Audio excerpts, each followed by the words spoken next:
Good morning to all my dear students. Class 11 chapter first zoology, जिसमें आज आप सभी लोगों को जीव जगत में पढ़ाने जा रही हूँ। जीव जगत में सबसे पहला टॉपिक हम पढ़ेंगे जीव विज्ञान। क्वेश्चन पूछा जाता है जीव विज्ञान किसे कहते हैं, तो इसको हम सबसे पहले पढ़ेंगे। जीव विज्ञान की वह शाखा है जिसके अंतर्गत जीवित पदार्थ में उपस्थित जीवन का अध्ययन किया जाता है। देखिए, जीव विज्ञान की वह शाखा जिसके अंतर्गत क्या करते हैं हम लोग, जितने भी जीवित पदार्थ हैं उनका क्या करते हैं, उनकी उपस्थिति जीवन का क्या करते हैं, उपस्थित जीवन का क्या करते हैं, अध्ययन हम करते हैं।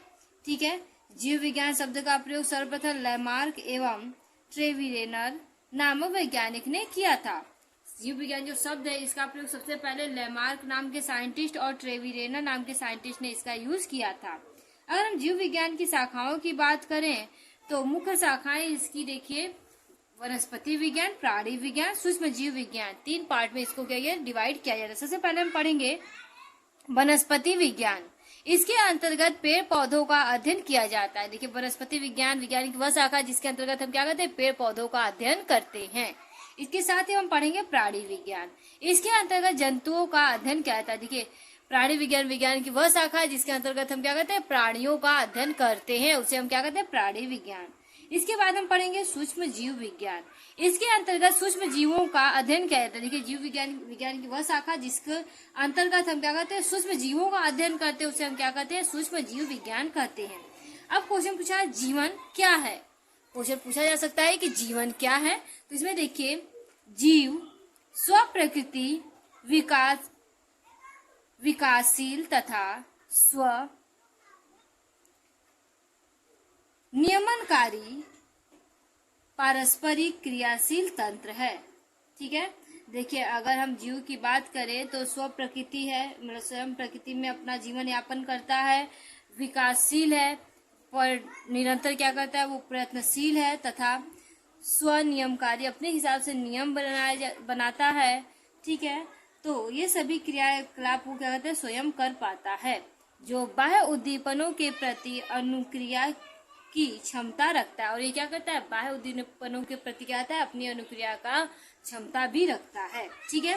देखिए, जीव विज्ञान युक्त शब्द पद अर्थात जीव द्रव्य के बने होते हैं। देखिए, जीवन युक्त शब्द है जो कि किससे बना, जीव द्रव्य से मिलकर बना होता है। जीव द्रव्य में सभी जैविक क्रियाएं होती हैं। जीव द्रव्य में क्या होती है, जितने भी जैविक मेटाबॉलिक प्रोसेस है वो सभी क्या होती है, उसमें पाई जाती हैं। इसी कारण से हेक्सले ने इसे जीवन का भौतिक आधार कहा है। यही कारण है कि जीव द्रव्य को हेक्सले नाम के साइंटिस्ट ने जीवन का भौतिक आधार कहा है। ओके, नेक्स्ट आगे हम पढ़ेंगे फुल फॉर्म ICBN और ICZN का। देखिए, ICBN का हम पढ़ेंगे international code of botanical nomenclature. ठीक है। इसी तरह ICZN का पढ़ेंगे तो international code of zoological nomenclature. अब हम पढ़ेंगे इसके बाद नेक्स्ट पॉइंट, जीवधारियों के लक्षण। देखिए, जीव सजीव निर्जीव में अंतर पूछा जा सकता है या जीवधारियों के लक्षण पूछा जा सकता है। आप इस तरह से कॉलम बनाकर बहुत ही अच्छी तरह से व्यवस्थित करके लिख सकते हैं। सबसे पहले अगर हम आकार की बात करें तो प्रत्येक जीवधारी के शरीर का आकार निश्चित है। जितने भी जीवधारी हैं, जीवित हैं, उनके क्या है कि शरीर का आकार निश्चित होता है, लेकिन निर्जीवों का इनका आकार निश्चित नहीं होता है। कोई भी आकार में निर्जीव को ढाला जा सकता है। नेक्स्ट देखिए, कोशिकीय संगठन। अगर कोशिकीय संगठन की बात करें, सेलुलर ऑर्गेनाइजेशन की, तो कुछ जीवधारियों को छोड़कर सभी में कोशिकीय संगठन पाए जाते हैं। कुछ जीवधारियों को अगर हम छोड़ दें तो सभी जीवधारियों में क्या पाए जाते हैं, कोशिकीय संगठन पाए जाते हैं, तथा ये बहुत सी कोशिकाओं के बने होते हैं। और ये क्या होता है, ढेर सारी कोशिकाओं से मिलकर बने होते हैं। अब निर्जीव की बात करें, कोई निश्चित संगठन नहीं होता है। जो निर्जीव होता है उसमें कोई भी निश्चित संगठन नहीं पाया जाता है। इसके साथ ही नेक्स्ट पॉइंट हम पढ़ेंगे जीव द्रव्य एवं कोशिकीय संरचना। देखिए, इसमें जीव द्रव्य कोशिकीय संरचना कैसी होती है, इसको पढ़ने जा रहे हैं।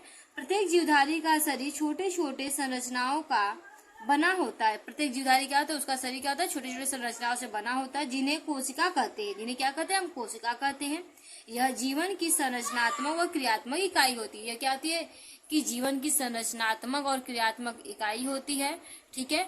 इसके साथ ही इसके अंतर्गत एक गाढ़े रंगीन, खेदार, तरल पदार्थ भरा होता है।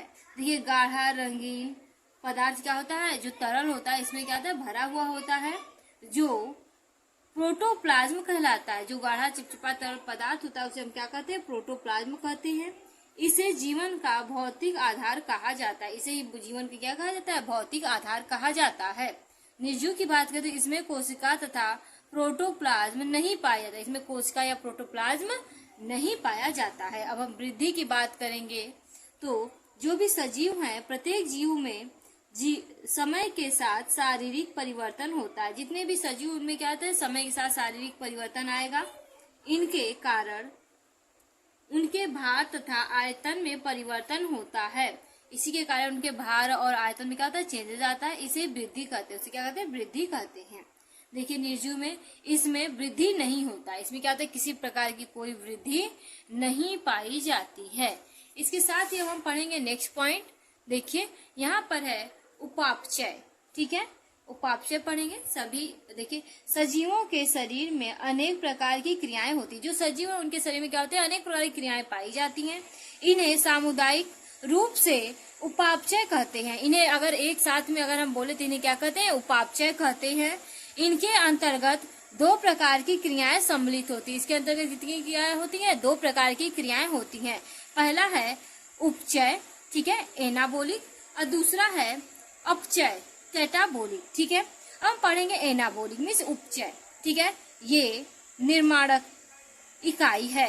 ये क्या कहती है, ये निर्माण करने की क्या होती है, इकाई होती है, जिसमें विभिन्न प्रकार के पदार्थ का निर्माण होता है। जिसमें क्या होता है, अनेक प्रकार के पदार्थों का फॉर्मेशन होता है तथा शरीर का विकास होता है। इसके साथ ही क्या होता है, शरीर का विकास भी होता है। उदाहरण की बात करें तो उदाहरण में इसका प्रकाश संश्लेषण है। बहुत अच्छा एग्जाम्पल प्रकाश संश्लेषण। प्रकाश संश्लेषण में क्या होता है, कार्बन डाइऑक्साइड और जल प्रकाश की उपस्थिति में पर्णहरिम है ये, ठीक है, पर्णहरिम के प्रेजेंस में, ठीक है, C6H12O6 मतलब ग्लूकोज बनाता है। उसके साथ ही जल और ऑक्सीजन क्या करता है, रिलीज करता है। इसके साथ हम पढ़ेंगे आगे अपचय मिस कैटाबोलिक। ये विनाशात्मक क्रियाएं हैं, ठीक है। ये क्या है, विनाशात्मक क्रियाएं हैं, ठीक है, जिसके द्वारा जीव द्रव्य का हास्य होता है। इसके द्वारा क्या होता है, जीव द्रव्य जो उसका क्या होता है, हास्य हो जाता है, यानी नष्ट होता है, ठीक है। इसमें ऊर्जा उत्पन्न होता है। इसमें क्या होता है, ऊर्जा का निर्माण होता है। जैसे क्या उदाहरण है इसका श्वसन, ठीक है। श्वसन में क्या होता है कि C6H12O6 जो हम भोजन से लेते हैं वो रहता है। उसके साथ ही ऑक्सीजन जब जाता है तो वो कन्वर्ट होता है CO2 + H2O और 673 किलो कैलोरी एनर्जी हमें मिलती है, ठीक है। इसके साथ ही अब हम निर्जीव की बात करें। निर्जीव में उपापचय की क्रिया नहीं होती। निर्जीव में किसी प्रकार का उपापचय का कोई प्रोसेस नहीं पाया जाता है। गति की बात कर रहे हैं आगे नेक्स्ट पॉइंट में हम। तो प्रत्येक जीवधारी में गति या प्रचलन का गुण पाया जाता है। जितने भी जीवधारी है उसमें क्या होता है, गति या प्रचलन का गुण पाया जाता है। और निर्जीव में क्या होता है, ये अनुपस्थित यानी गति और प्रचलन नहीं पाया जाता है। इसके बाद हम संवेदनशीलता की बात करें। यह जीवों में पाए जाने वाला विशेष गुण है। संवेदनशीलता क्या है, यह जीवों में पाए जाने वाला एक विशेष प्रकार की क्वालिटी है, ठीक है। लेकिन ये क्या होता है, निर्जीवों में नहीं पाया जाता, निर्जीव में अब्सेंट होता है, ठीक है। आगे ही बात करते हैं हम, जिसके चलते वे भौतिक तथा रासायनिक उद्दीपनों को ग्रहण करने की क्षमता रखते हैं। जो अभी हम आपको बताए हैं कि संवेदनशीलता क्या है, विशेष गुण है जिसके द्वारा भौतिक रासायनिक जो भी चेंजेस हो रही है उसको क्या करते हैं, वो संवेदित करते हैं और उसको समझने उद्दीपित करने के लिए उनके पास क्षमता होती है। नेक्स्ट आगे हम पढ़ेंगे नेक्स्ट पॉइंट श्वसन। देखिए जीवधारियों में श्वसन की क्रिया पाई जाती है। जितने भी जीवधारी उसमें क्या होता है, श्वसन की क्रिया पाई जाती है। इसके कारण यह वातावरण से ऑक्सीजन ग्रहण कर कार्बन डाइऑक्साइड छोड़ते हैं। इसी कारण क्या होता है कि वातावरण से ऑक्सीजन को ग्रहण करते हैं और वातावरण में कार्बन डाइऑक्साइड को क्या करते हैं, मुक्त करते हैं या छोड़ते हैं। इस क्रिया में ऊर्जा मुक्त होती है। इस क्रिया में क्या होती है, ऊर्जा क्या होती है, मुक्त होती है, जो जैविक क्रिया में प्रयुक्त होता है। ऐसे ये जो क्या होता है कि जैविक क्रियाओं में क्या होता है, प्रयुक्त किया जाता है। और निर्जीव में क्या होता है, अनुपस्थित होता है, किसी प्रकार का श्वसन निर्जीवों में नहीं पाया जाता है। अब हम प्रजनन की बात करेंगे। प्रत्येक जीवधारी में अपने जैसे संतति उत्पन्न करने की क्षमता होती है। जितने भी जीवधारी है उसमें क्या होता है, अपने जैसे संतति उत्पन्न करने की क्या होती है, कैपेबिलिटी होती है, जिसे हम क्या कहते हैं, प्रजनन कहते हैं। ठीक है, उसे क्या कहते हैं, हम प्रजनन कहते हैं। इसी के जैसे विपरीत अगर निर्जीव में बात करें, इसमें किसी प्रकार की प्रजनन की क्षमता नहीं होती है। इसके बाद अनुकूलन की बात करते हैं। परिस्थिति के अनुरूप अपने आप को ढालने की क्षमता अनुकूलन कहलाती है। जितने भी सजीव होते हैं वो क्या करते हैं कि परिस्थिति के अनुसार अपने आप को ढाल लेते हैं, और ये प्रोसेस क्या होता है, अनुकूलन कहलाता है। जबकि इस निर्जीव में ये कोई भी प्रोसेस नहीं पाया जाता है। पोषण की बात करें तो जितने भी सजीव हैं, प्रत्येक जीव अपने शारीरिक एवं जैविक क्रिया के संचालन के लिए ऊर्जा प्राप्ति हेतु भोजन ग्रहण करते हैं। जितने भी जीव हैं वो क्या अपनी दैनिक दिनचर्या को करने के लिए या फिर जैविक क्रियाओं को करने के लिए या तो उन्हें एनर्जी की रिक्वायरमेंट होती है, जिसके लिए वो क्या करते हैं, भोजन को ग्रहण करते हैं। इसी के अपोजिट अगर मैं बात करूं कि निर्जीव में, तो निर्जीव में ऐसा कोई प्रोसेस नहीं पाया जाता है। लास्ट पॉइंट हम पढ़ेंगे जीवन चक्र। तो देखिए, सजीवों में सबसे पहले जीवन चक्र पढ़ेंगे। तो जीवधारियों में जीवन की विभिन्न अवस्था का एक चक्र चलता है। जितने भी जीवधारी हैं उसमें क्या होता है, जीवन का एक विभिन्न अवस्थाओं का एक चक्र चलता है, जिसे जीवन चक्र कहते हैं, जिसे हम क्या कहते हैं, जीवन चक्र कहते हैं। इसके अंतर्गत इसमें जनन, वृद्धि, प्रजनन तथा मृत्यु आदि क्रियाएं सम्मिलित होती है। जिसके अंतर्गत क्या होता है, जनन, वृद्धि, प्रजनन और मृत्यु, ये सभी क्रिया इसमें क्या होती है, मिली हुई यानी सम्मिलित होती है।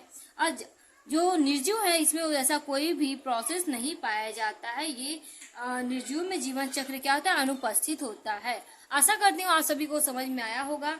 तो नेक्स्ट वीडियो में जल्द ही लेकर आऊंगी। तब तक के लिए थैंक यू।